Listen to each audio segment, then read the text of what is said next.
Students, आज का जो टॉपिक है हमारा वो है ट्रांसपोज ऑफ ए मैट्रिक्स।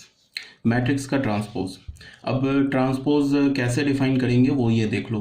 हमारे पास मान लिया हमने let A is equal to A I J B N M cross N matrix, then transpose of A is denoted by A to the power capital T, A to the power small T और A to the power dash is an N cross M matrix such that. सबसे पहले यहाँ क्या बोला कि अगर हमारे पास कोई एक मैट्रिक्स ए है, उसका ऑर्डर क्या है m बाई एन, तो उसका जब तुम ट्रांसपोज लोगे ना तो उसका ऑर्डर क्या आ जाएगा n बाई एम।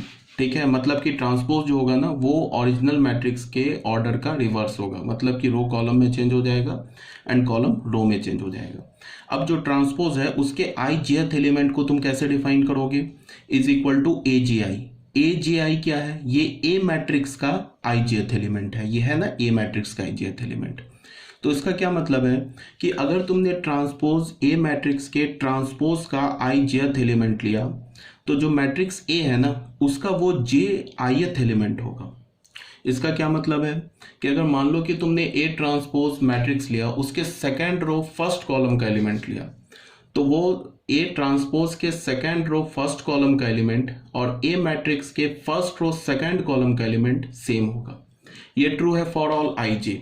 आई का वैल्यू क्या होगा हमारा 1 से लेके m तक। क्यों? बिकॉज आई जो है वो कहाँ से रो को बिलोंग कर रहा है, रो क्या हमारे पास m।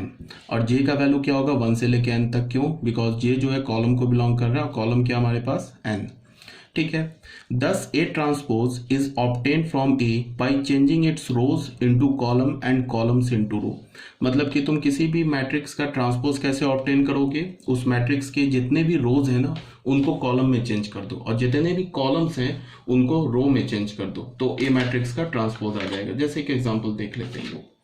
जैसे कि हमने सपोज दैट यहाँ पे ये बोला कि हमारे पास कोई एक मैट्रिक्स, हमने जनरल मैट्रिक्स ले लिया। ठीक है, जैसे ये ध्यान दो, हमने एक जनरल मैट्रिक्स ले लिया ए, इसको हमने क्या बोला A11 A12 A13 A21 A22 A23।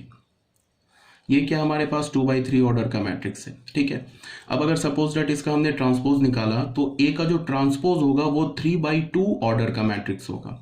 और ए ट्रांसपोज हम लिखेंगे कैसे? या तो इस मैट्रिक्स में ये जो फर्स्ट रो है और ये जो सेकंड रो है इसको तुम, ये हमारा R1 है ये R2 है, इसको तुम कॉलम में चेंज कर दो। मतलब ये R1 है ना, इसको ऐसे करके कॉलम बना दो, R2 है इसको ऐसे करके कॉलम बना दो, या जितने भी कॉलम्स हैं उनको रो बना दो। या मतलब कि जैसे ये हमारा पहला कॉलम है ना C1, इसको ऐसे करके रो, फिर दूसरा कॉलम को उसके नीचे ऐसे करके रो बना दो, तीसरे कॉलम को रो बना दो। मतलब क्या बोलने का मतलब कि तुम या तो जितने भी रोज है उसको कॉलम में चेंज कर दो या कॉलम को रो में चेंज कर दो, एक ही बात है। तो हमने क्या किया, रो को कॉलम में चेंज कर दिया। तो पहला रो हमारा क्या है A11 A12 A13, इसको हमने कॉलम में चेंज कर दिया A13। फिर ये क्या हो जाएगा A21 A22 A23। ठीक है ना, तो ये इसका ट्रांसपोज हो गया।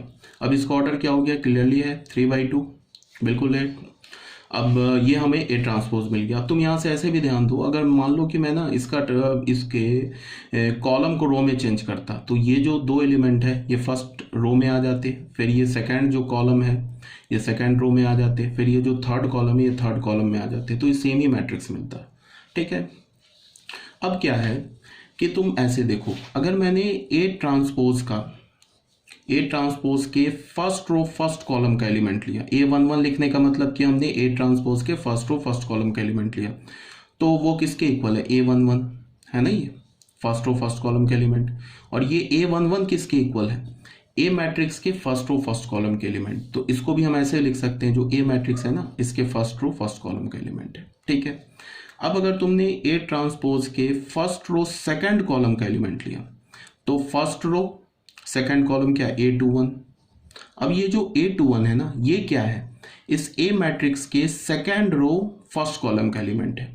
देख लो, सेकेंड रो फर्स्ट कॉलम का एलिमेंट है ना ये A21, तो ये हो जाएगा सेकेंड रो फर्स्ट कॉलम का एलिमेंट। अब अगर मैंने लिखा A ट्रांसपोज 21 लिखा, अब 1 3 तो लिख नहीं सकते ट्रांसपोज में, बिकॉज 3 कॉलम तो है ही नहीं ट्रांसपोज में, इसमें तो 2 ही कॉलम है। तो अब हमने सेकेंड रो फर्स्ट कॉलम का एलिमेंट लिया, तो second row first column first row second row first column का एलिमेंट क्या मिल गया हमें? A12। और ये क्लियर है, ये किसके इक्वल है? ए मैट्रिक्स के फर्स्ट रो सेकेंड कॉलम के एलिमेंट के। ठीक है। अगर मैंने लिया ए ट्रांसपोज के सेकेंड रो सेकेंड कॉलम का एलिमेंट, तो सेकेंड रो सेकेंड कॉलम का एलिमेंट क्या मिल रहा है, A22। तो ये A22 ये किसके इक्वल है, फर्स्ट ए मैट्रिक्स के सेकेंड रो सेकेंड कॉलम के एलिमेंट के इक्वल।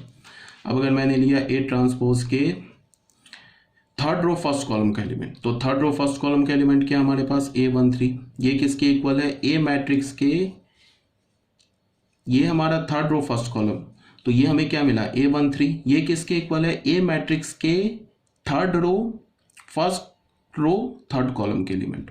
देख लो फर्स्ट रो हो गया थर्ड कॉलम का एलिमेंट।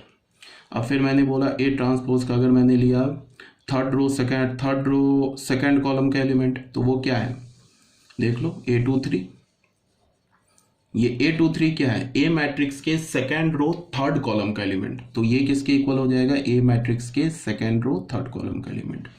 ठीक है, तो ये क्लियर होना चाहिए।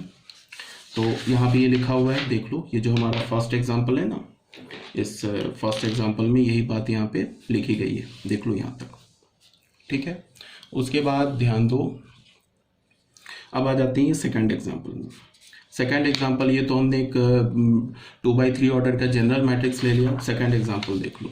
सेकंड एग्जांपल में क्या है कि अगर हमारे पास मैट्रिक्स कोई भी है, मान लो ऐसे लिखा है 1 2 3 0 -1 8 4 5 6, मान लो ये 3/3 ऑर्डर का मैट्रिक्स है। ठीक है, अब अगर तुम इसका ट्रांसपोज लोगे तो ये भी एक 3/3 ऑर्डर का मैट्रिक्स ही आएगा, बिकॉज क्या, रो को कॉलम में चेंज करोगे, कॉलम को रो में चेंज करोगे तो सेम मिल जाएगा। तो ए ट्रांसपोज क्या है, अब मैंने क्या किया, इसके कॉलम को रो में चेंज कर दिया। तो पहला कॉलम क्या 1 2 3, इसको पहला रो बना दिया 1 2 3। दूसरा कॉलम क्या 0 -1 8, इसको दूसरा रो बना दिया 0 -1 8। फिर तीसरा कॉलम क्या 4 5 6, इसको तीसरा रो बना दिया, तो ये हमें मिल गया। तो ये इसका ट्रांसपोज हो गया, ये भी 3/3 ऑर्डर का मैट्रिक्स हो गया। ठीक है ना। अब इसमें तुम ऐसे देख लो, अगर मैं बोलूं कि ए मैट्रिक्स के, कोई ए मैट्रिक्स लिया, इसके सेकंड रो थर्ड कॉलम का एलिमेंट क्या है, तो यहाँ पे first row second row third column का एलिमेंट 5 है।